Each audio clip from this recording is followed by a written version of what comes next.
The CBS Radio Mystery Theater presents...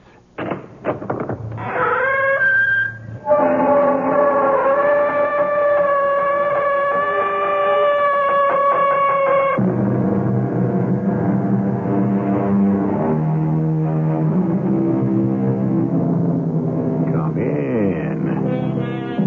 Welcome. I'm E.G. Marshall.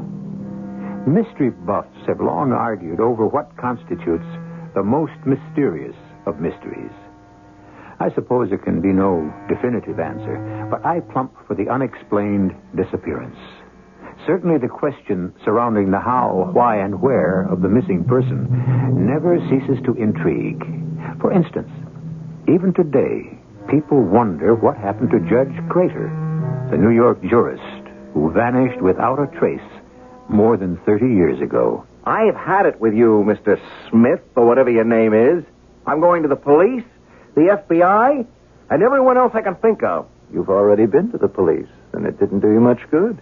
How the devil did you know that? That's beside the point. All you have to do... All I have to do is find the girl I love, and come hell or high water, that's just what I'm going to do.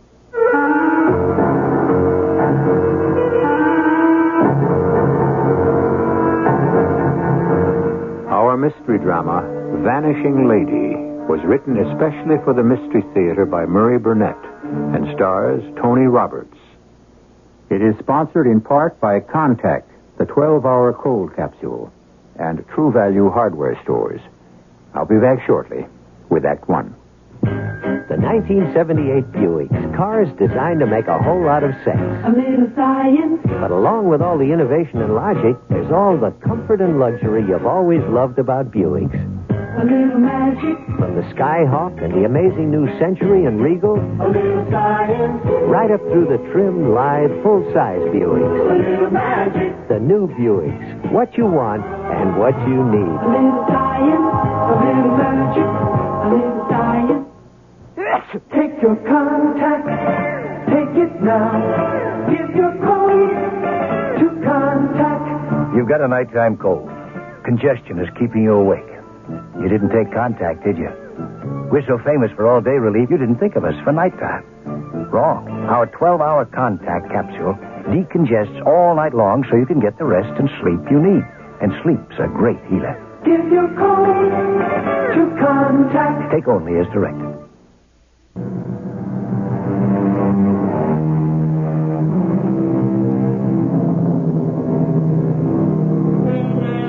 Almost everyone loves the hocus pocus that's the stock in trade of a good magician. We're delighted with his feats of legerdemain and applaud happily when he demonstrates his skill with now you see it, now you don't, and the object vanishes. However, it's quite different when the object that vanishes turns out to be the girl you love. Hey, Lois. Hey, when I proposed to you, I didn't know you were hard of hearing. Come on, open the door. Funny. Lois? Lois? Oh, this is ridiculous. She's got to be home. I better check with the super. And I went down to the superintendent's apartment. I was concerned, but not terribly worried. I couldn't think of any reason why Lois wasn't waiting for me as we'd arranged. I knew she'd been looking forward to this evening because we were planning on setting the date for our marriage. In the place where we'd honeymoon. And, well, we were supposed to have dinner at Adano's, her favorite restaurant. Yeah? This is Peter Carlson, Mr. Horstman. I was wondering if Miss Free left word with you for me. I do not see Miss Free at all this week. Well, but she said she'd meet me here tonight. Yeah, she tells you, but she tells me nothing. Goodbye. I called Adano's on the off chance that I'd made a mistake and arranged to meet her there. But Jimmy, the maitre d', hadn't seen her either. With a growing sense of unease, I called her mother, thinking that perhaps some emergency had come up with her parents. Hello? It's Peter Carlson, Mrs. Free. How are you? Oh, just fine, Peter. It's so nice of you to call. How is Lois? Oh, great. But as a matter of fact, she's the reason for my call. I think I have a beef with Lois. I think she stood me up.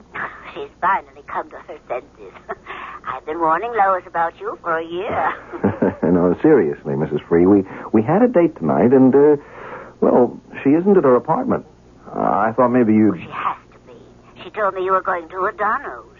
Well, I've been to her place, and she's not there. Well, that's strange. It's not like Lois.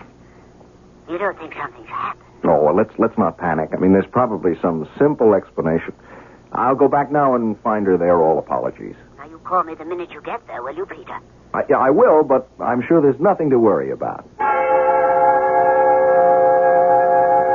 I wished that I could have really believed what I told Lois's mother. I went back to her apartment, but there was still no sign of her. I decided I'd better go to the police. So, as much as I disliked the idea, I found myself talking to a sergeant in the 22nd Precinct. Mr. Carlson, there are no accident or hospital reports on any woman of the age and description you give of your fiancée. Well, thank the Lord for that. What do I do now? You got two choices. Either you can make out a report for the Missing Persons Bureau, or you can sit tight. Sit tight? Mm-hmm. What do you mean, do nothing? I've seen too many guys like you end up looking foolish. I don't get that. I don't get it. And neither did any of the others. I've given up trying to figure out women. But they do have the privilege of changing their minds. And in my experience, an awful lot of them abuse that privilege. You telling me that Lois has changed her mind about marrying me? Could be. No, it couldn't. Look, I know this girl. We didn't just meet last week. I love her, and I know she loves me. Now, something's happened, and I want to find out what. Okay, pal. That's your privilege. All I ask is that you think about what's going to happen if you fill out a missing persons report and then it turns out that either she wanted to be missing or she doesn't want to get married and hasn't the guts to face yours. Or what? Skip it. It'll only make you more angry. Look, Sergeant, I realize you've seen a lot of guys who've made a mistake about how much their girls love them, but you don't know Lois. She's different, I know. Still, you don't know where she is, and she skipped, so... No, never. No. She'd never leave her goldfish to die. Goldfish? That's a new one. What a goldfish got to do with it? Oh, I forgot to tell you. She has a beautiful and an expensive aquarium in her living room. It's filled with fish who have to be fed to stay alive. Now, no matter how she felt about me, she'd never forget the goldfish. Yeah. Look, pal, you got a problem. Make up your mind what you want to do, and do it. I've got other things to do. That was Friday night. On Saturday, Lois was still missing. I had my hands full trying to calm Mrs. Free and Lois's father, and I went back to the police precinct and reported her missing. Well, then there was nothing for me to do but go home and wait for the phone to ring. I was sure it wouldn't, but I was wrong. Hello, Lois? Oh, no, Peter, I'm sorry. Oh, Mrs. Free. How are you? Just fine, thank you. You're fine? I've heard from Lois. She's all right. Well, where is she? Why didn't she call me? She didn't? Oh, my, that's strange. I got the impression that you knew something I didn't know. Mrs. Free, at this point, I don't know what's going on. I haven't heard a word. What did she say? Well, that she's all right and not to worry. Did she say when she'd be home? Not definitely. But she said soon. And you were satisfied with that? Peter, I called because I wanted you to stop worrying. Please believe me, Lois is fine. Well, it's great news, Mrs. Free. You tell me Lois is fine and you're fine, but I'm not. That's why I called, to reassure you. Don't you believe me? I'll tell you what I believe, Mrs. Free. There is something going on that I don't know about. And nothing is going to stop me from finding out. I spent the rest of Saturday night thinking and decided to pay another visit to the police precinct and talk to the sergeant I'd spoken with the first time. Naturally, he wasn't on duty on Sunday, so I spent the rest of the day telephoning all of Lois's friends. Well, none of them had heard from her. I decided to take Monday off. Bright and early, I was back at the precinct. Good morning, Mr. Carlson. I have a report from missing persons. They've been to your girl's apartment, found everything in apple pie order, some clothes missing, absolutely no violence indicated, and they got in touch with her parents and were told that she's fine. yeah, that's about it. I'm sorry, but you might as well face it. Uh-huh. And what will the police do about it? Come on, pal. What can we do? There's been no crime, no evidence of abduction.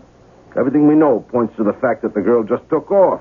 Missing persons checked with her employer. Yes, I did too, and they told me she took an indefinite leave of absence. Well, you got to admit, it looks as if she knew she was going somewhere, and if she wanted you to know, she'd have told you.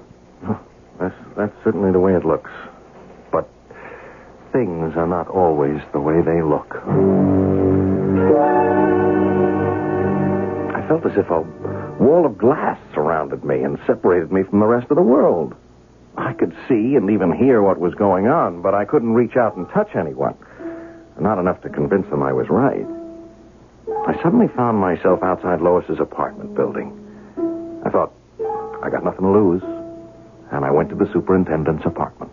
Miss Free is still not in her apartment. Yes, I know that, Mr. Horseman. I just want to ask you if you'll lend me the pass key. But you know I am not allowed to do that. Well, you can come up with me if you like and watch. I do not have the time for that, Mr. Carlson. But Miss Free might have left me a note or something. Something to tell me where she is. I really should not give you the key. Oh, come on, Mr. Horstman. I give you my word I won't tell a soul. Not even Miss Free. Now, that's a solemn promise. Well, now, you bring it back soon. Thanks a million. I won't be more than half an hour.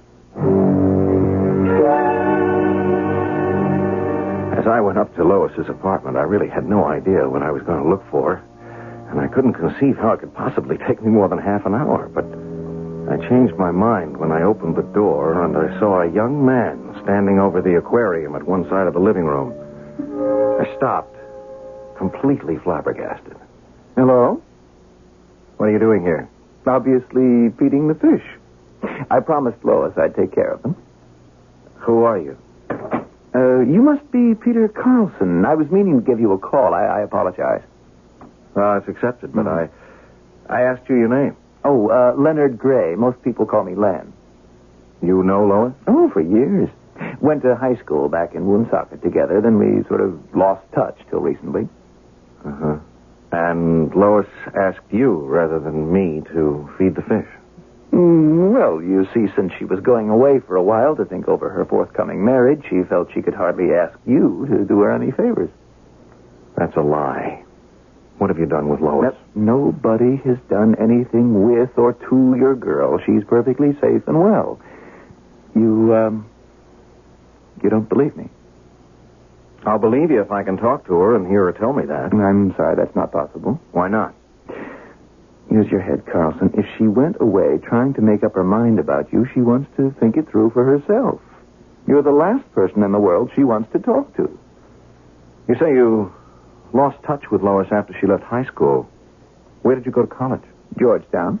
And Lois went to Wheaton. Oh, come on, pal. That's the oldest trick in the world. We both know she went to Brown. Who was her best friend at Brown? Now, look. I'm doing her a favor. I'm happy to help her out, but it doesn't include a cross-examination from you. I've told you the truth, and I'm through answering questions. You told me a pack of lies, and if you're through answering my questions, maybe the police will have a few for you. And if they don't, there's always the FBI. And if you try to leave, you'll have a scrap on your hands. You've already been to the police. It didn't do you much good. How the devil do you know I've been to the police? Let me give you another suggestion. I'll call Lois's mother. If she doesn't check me out, you can call the cops or even the president.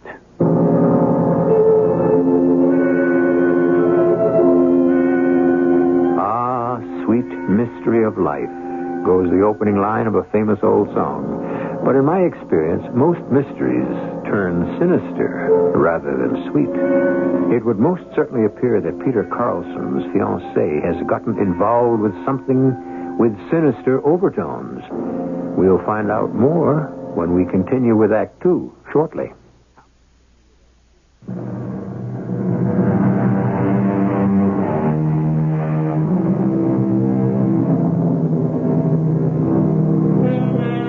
Mayday and SOS are two of the most terrifying cries for help in the lexicon of distress signals. But as chilling as it may be to be forced to send out either of these distress calls, you still have the comfort of knowing that if someone hears them, help will be on the way. I ask you then, how much more terrible is it to send out a cry for help and realize that no one is going to answer? That is about the situation that Peter Carlson finds himself in as he visits the mother of the girl he loves. Mrs. Free, what's happened? Everyone's tried to tell you, but you don't want to believe any of us. We always used to be able to level with each other. Well, nothing's happened to change that, Peter. Oh, okay. Then you won't mind if I ask you a few questions. Well, not as long as I have the answers. Oh, you have the answers, all right. Now, first, how long have Lois and I been talking about marriage? Well, I don't know exactly. Sometime, I'm sure. Or would you say at least a year? I suppose. About that. And in all that time, did you ever hear her express any doubts? I mean, the slightest indication of uncertainty about the idea of marrying me? Peter, this isn't doing either of us any good. You just have to accept the fact that Lois has gone away for a while. And who's Leonard Gray? An old friend. Well, Lois never mentioned him to me. But we've had no secrets from each other until now. Please, Mrs. Free, tell me the truth. You know there's something being kept from me. At least tell me what it is and why Lois feels I can't be trusted. Now, you mustn't think that. Oh, Peter, please. Please take my word that everything will work out in due course. Yeah, and how long is due course? Well, I'm sorry. I don't know. Well, it seemed I'd reached another dead end. And then I had a brainstorm. My old roommate from college was a reporter on a newspaper. I decided to call him and give him the story. I figured if they'd print it, I'd get some action. I did, but not the kind I expected. When I got back to my place the next day, Leonard Gray was waiting for me. Come on in, Carlson. I found your liquor cabinet, but I didn't want to help myself without your permission. Oh, you didn't think twice about breaking into my apartment? That was a necessity. If you'll examine the lock, you'll see I didn't break in. Don't tell me I gave you the key. Let's cut the small talk. You know, you're turning out to be a real problem. I'm glad to hear it. You really shouldn't have talked to your friend at the paper. The press doesn't like people like us much. They love to make problems for people anyway. Just who are people like us? Let's say I'm working for the government. Let's say I'm from Mars. Fair enough. Here's my identification. So just what department of the government are you with? You don't need to know that. You at least know that I'm not a thug and that Lois isn't in any danger. But she can't stay in her apartment or tell me where she is. Now you've got it. No, I don't. Look, you say you're working for the government and you do have identification. What kind of work could Lois possibly do for you? Something that might turn out to be of great value to this country. Oh, come off it. Obviously, you're connected with some intelligence department, but there's nothing that Lois could do to help you. She's not the type to become a secret agent. You evidently don't know the girl you're going to marry very well.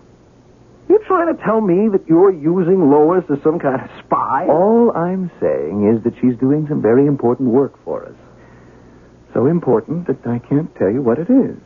Because I have no need to know. Carlson, I'm asking you to go along with us. I've told you all I can, and you'll have to be satisfied. Well, I'm not. And I won't be. I can't say that I'm happy with the way this Lois Free operation is being handled, Lenny. I agree with you, sir, but I don't see what else we could have done. Weren't we supposed to have notified the mother, Mrs. Free, before she ever got a call from Carlson? Yes, sir. That is, Lois was going to call her, but you remember we didn't know exactly when we would get the photographs? When we called and told Lois we needed her immediately, she'd already told her mother she was going out that night with Carlson. She asked us to handle it. Why didn't you? Well, I did, but I had to escort Lois, and by the time I got to the phone, he'd already called. He was restless 15 minutes after she didn't show. He's still determined to make waves.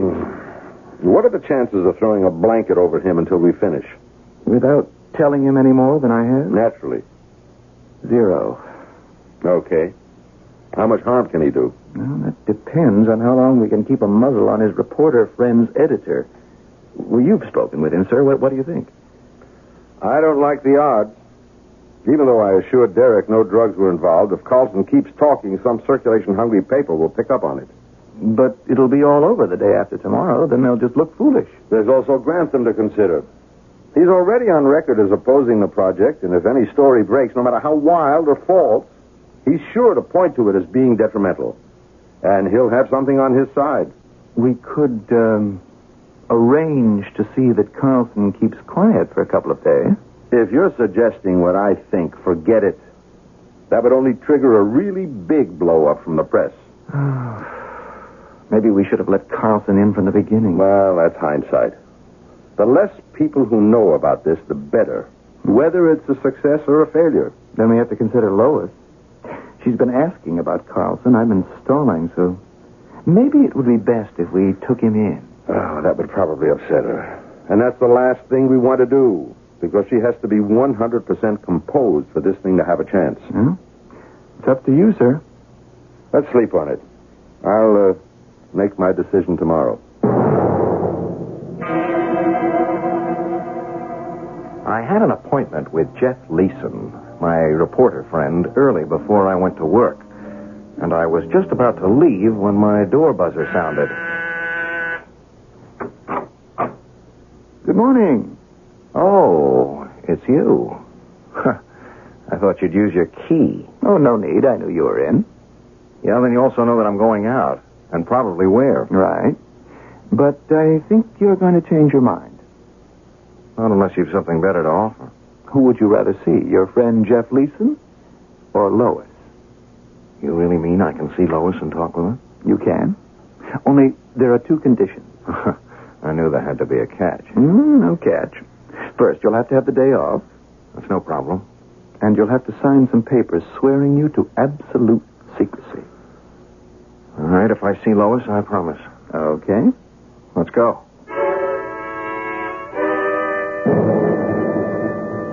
Gray had a limousine waiting downstairs. Very discreet. I don't know whether people could see in, but I surely couldn't see out, and there was a similar glass screen between me and the driver. Gray told me to make myself comfortable because we had a bit of a drive.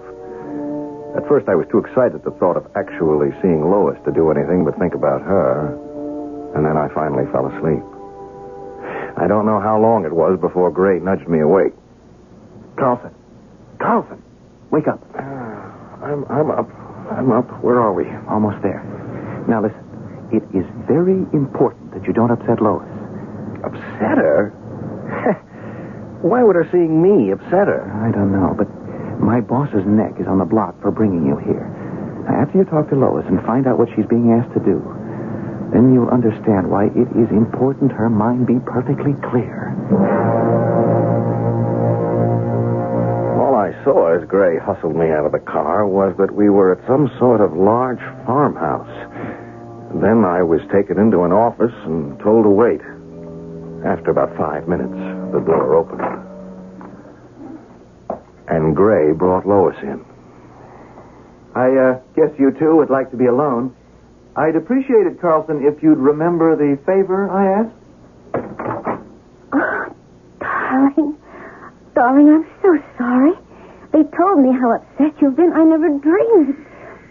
It's okay. None of it was your fault. Oh, I was stupid to believe them when they told me they'd take care of everything. Well, they tried, and they did bring me here to see you. That favor Len Gray mentioned just before he left, that was to ask you not to say anything to upset me, wasn't it? How did you know that? Oh, I just figured it out. It only stands to reason. Are you going to tell me what you're doing with these people? They said I could. Well? Oh, dear. This is going to be difficult. Oh, now you're not going to tell me you've been leading a double life and you're some kind of Mata Hari, are you? Oh, I do love you, Peter. I knew you were a romantic the minute I met you. I love you, too, but I've been told I didn't know very much about the girl I love, and it seems that's true. Oh, no, darling. You know everything about me. Except how you landed in this place. Well, simply because of this special little knack I have. What little knack? special insights about people and things and objects. I sort of see things that other people can't. Oh, boy, the girl with the crystal ball, huh? You mean you're one of those people who claim they have the gift of prophecy? Oh, no. I told you this was going to be difficult. Look, darling. You've heard of ESP, haven't you? Of course. Well, do you believe that some people are more sensitive than others? Of course. And that some people are able to tune into other people's thoughts and minds? You mean you can tell what I'm thinking? Mm-hmm, sometimes. How about now? That's easy. It has nothing to do with ESP. Yeah, well, let's forget about that other stuff for a minute, and you tell me what I'm thinking. Well, you're not too happy with what I've just told you. You're wondering now about how life will be with someone who claims that she knows what you're thinking. You're unsure, and you're disturbed. You're right. You're completely right. Oh, Peter, what I just told you had nothing to do with ESP. I wasn't reading your thoughts. It was just a matter of experience. Well, I don't understand, and I'm angry because you never mentioned it before. I mean, didn't you think it was something I should know? I didn't mention it just because of the experiences I've had. I know how people react, and, well, I guess I was just a little afraid of losing you. Oh, that was silly. Was it? Listen to yourself now. Well, there's a reason for that. Instead of you telling me calmly and reasonably about this, this knack of yours, I find out because you're involved in some kind of secret government operation. Oh, Peter, let's stick to one thing at a time. You've said that the idea of my sensing certain things makes you uncomfortable. I understand because that was a lesson I learned as a child. You mean you were born with this perception? I believe we're all born with it. Some of us maybe have a larger share than others. When did you find out about it? When I was 9. My mother and Dad were entertaining some friends. Well, we were having a dinner, and everyone was just talking. Small talk, gossip. Nothing really important. And then there was this moment of silence, a break in the conversation, and I spoke up innocently with a question. I asked my mother why it was that the husband, his name was Larry, didn't like Claire. She was his wife. Oh, I remember the moment of icy silence that followed my question. I was scolded, told to leave the table and go to bed. I should think so. But why did you ask such a crazy question anyway? 3 months later, Larry and Claire got a divorce. Wow. After a few of these embarrassing incidents, I learned that this gift wasn't appreciated. So I just kept quiet about it. I see. Yeah, but how did you get here? I mean, with the government. They think they can use this gift of mine to help them find out things they need to know. Things that other governments want to keep secret. I don't think that anyone would find living with someone who knew your every secret thought a pleasant or even tolerable situation.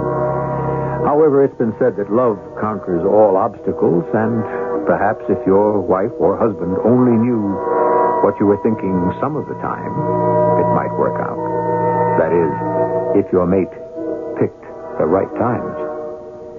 We'll be back shortly with a final act. Introducing the astounding new mid-size Buick Regal. A little science. Trimmer than last year's coupe outside, but inside there's more headroom, more legroom, more trunk A room. little magic. With the wizardry of a turbocharged sport coupe A little science. and the luxury and elegance you've always loved about A Buick. little magic. Regal, a down-to-earth dream car at your Buick A dealer. little science. A little magic. A little science.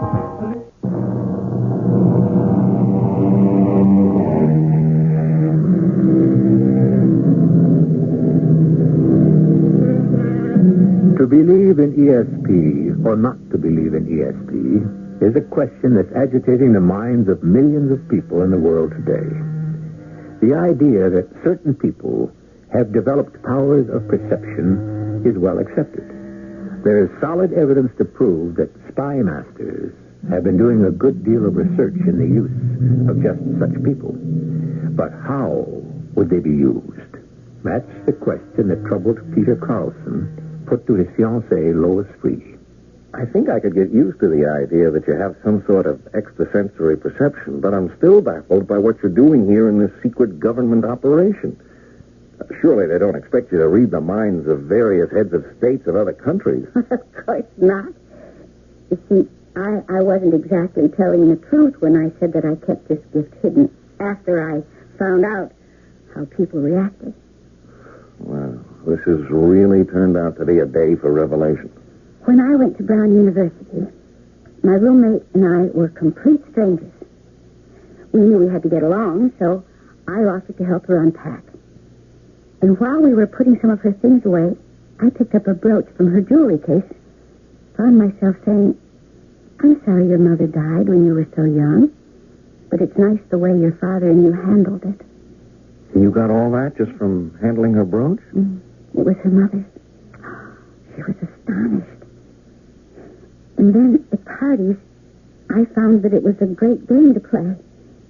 Helen, my roommate, wanted me to show off, and I enjoyed it until I struck a couple of bad ones. Things that really bothered me, and I didn't know what to say. People pressed me, and it was then I decided to give it all up. Well, how did these people find out about you? From Helen. She works here in Washington.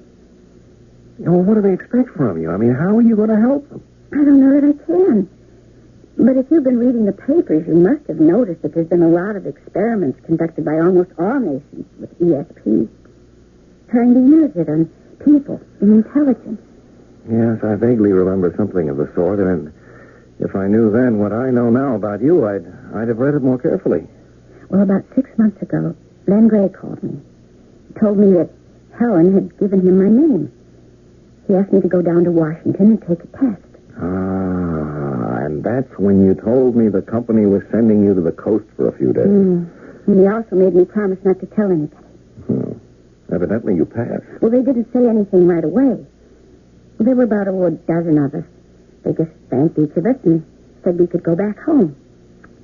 Honestly, Peter, I forgot all about it until a few weeks ago when Len called and said that I was one of the 3 people they wanted to continue testing. You mean this is something I'm going to have to live with for the rest of my life? I mean that they'll call you up and suddenly you'll disappear? Oh, no. I really don't know what's going to happen because, you see, Len's boss and another important man in the department don't see eye to eye about this. All I know is that tomorrow is very important. They want me to look at some pictures they've just gotten. Well, if they've got pictures, then why do they need you? Oh, Peter, darling, I told you everything I know.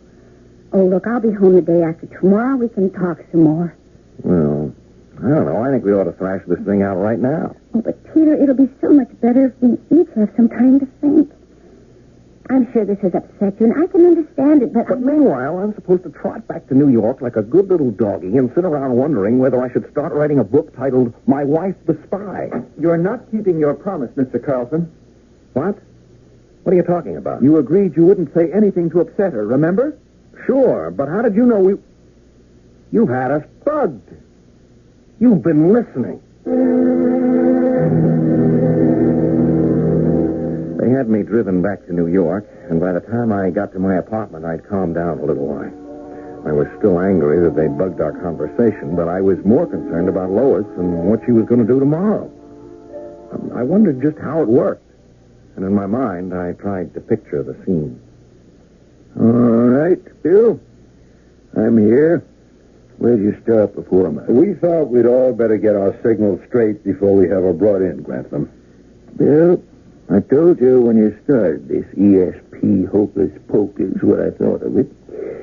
And if you can prove to me that it works, that the information obtained can be trusted, I'm with you all the way. But until then, I'll stick to my own opinion. This is a whole new area in our intelligence, and very delicate. Now, look, I have a 2 o'clock appointment. If you're going to lecture We me... know the Russians have been experimenting for a long time, And so far, they've come up with zilch. Well, we're not absolutely sure, Grantham. If there is anything to it, it depends entirely upon the impressions on the mind of the subject we're using. I know. And all I'm asking is that you don't do anything to disturb her thought processes. You know, I can't help thinking of those phony seances they show in the movies on TV where the medium says she can't get through because there's someone in the room who doesn't believe. All we ask is for you to keep your skepticism within bounds. Miss Free already knows you don't believe. Does that mean I'm not to ask her any questions? No, not at all. Just try to keep them neutral. Seeking for information. Don't adopt an adversary position. Okay. Put the photographs on the table and bring her along. Now, Lois, you already know Mr. Grantham.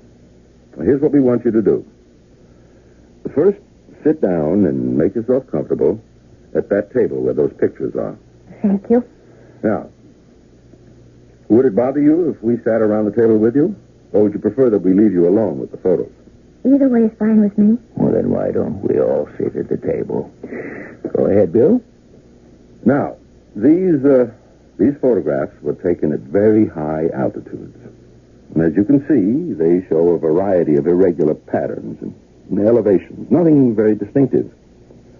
We would like you to pick them up, feel them, do anything you want, and just give us your impressions, what you see in your mind's eye. I understand. Oh, there are quite a few of them. Is there any particular one you'd like me to begin with? Well, why not the one that says the most to you, Miss Free? All right. I think these were all taken at about the same time. Even though they appear different, they're all of the same place. As anyone can tell just by looking at But them. she's not looking at them, Grantham. She's just touching them. Her eyes are closed. I see machinery. Quite a lot of machinery. And tunnels. No, not tunnels. Well, more like underground passages. And lights. And machinery. Sorry if I don't seem to be making any sense. Do you have any idea what kind of machinery, Lois? Let me see. Oh, definitely some very large things. Computers. Yes, computers. But there are other things. I feel a lot of activity. Men, women, working on papers. You, see something funny? I'm sorry. It's silly. But I see a lot of letters, like a crazy mixed-up alphabet. Do you see the letters clearly enough to spell them out? Some of them. Can we hear them? I can't be quite sure, but this is the way they shape up in my mind.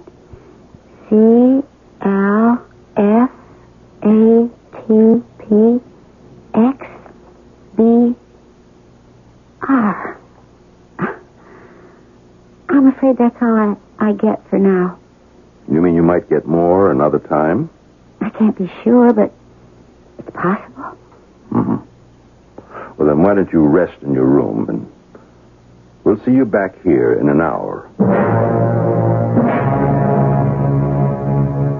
I still say if she guessed computers, then we can throw out most of the other stuff. Because it's only natural that where there are computers, there are people and paper. And underground passages. Well, that could have been picked up and indicated by the pictures. And the scrambled alphabet? Now that, the code gibberish is the only thing that makes me doubt my own theories. I suggest we have her back in and see if she's picked up on anything more like that. And if she has? And we'll cross that bridge when we come to it. Do you feel like having another try at the pictures, Lois? Anything you say. Fine. They're still on the table. I still get the same impression. now I just see empty spaces. Oh, it's the sky. I'm sorry. That's about all I'm getting. Miss Free, would you do me a favor? Of course. Pick up the photograph marked number 5. Fine.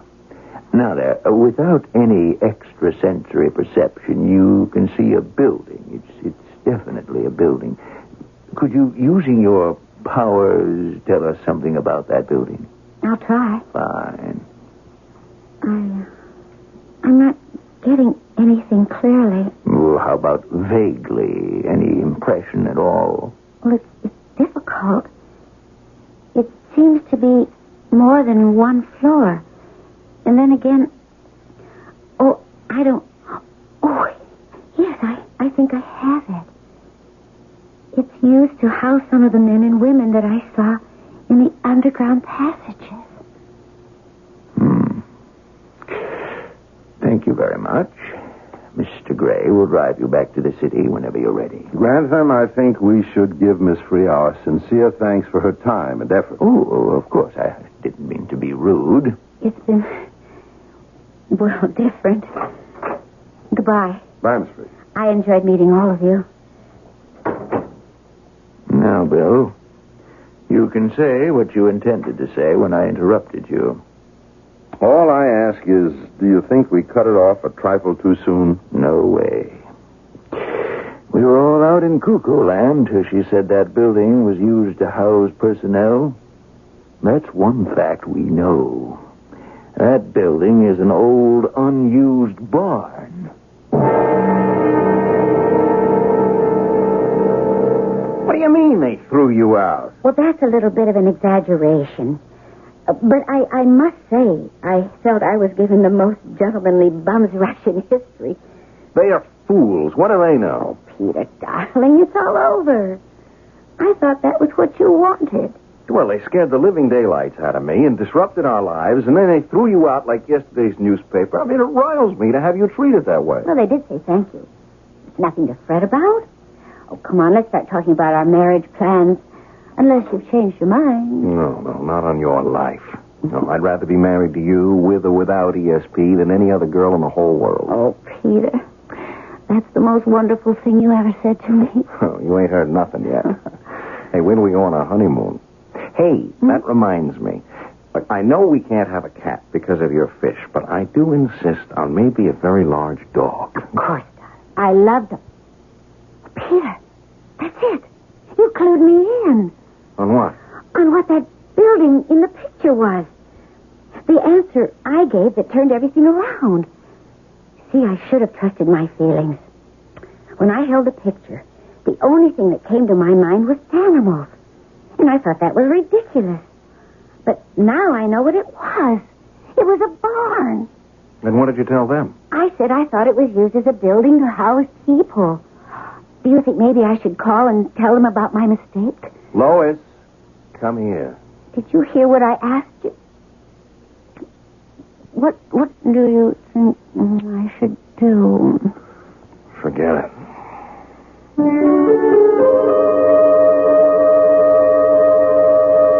It occurs to me that if there really is something to the theory of being able to use people with extrasensory perception to ferret out intelligence secrets without having to leave their own country on dangerous missions, whatever will happen to people like James Bond? Speaking as a reader, I, for one, will miss him. I'll be back shortly.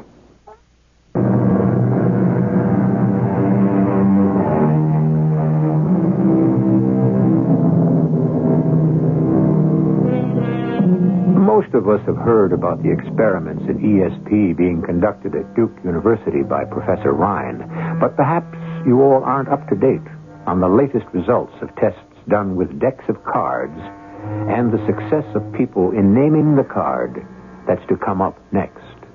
Just to keep you abreast of those things, let me tell you that the persons tested who were supposed to have ESP came out a shade better than the law of chance. Our cast included Tony Roberts, Evie Juster, Russell Horton, and Nat Polan.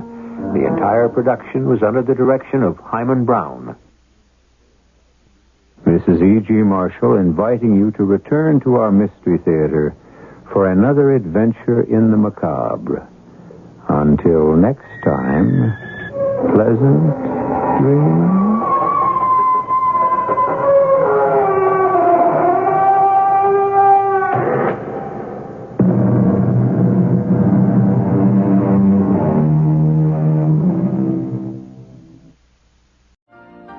You've been listening to the OTR Gold Network. Find more classic radio at otrgold.com.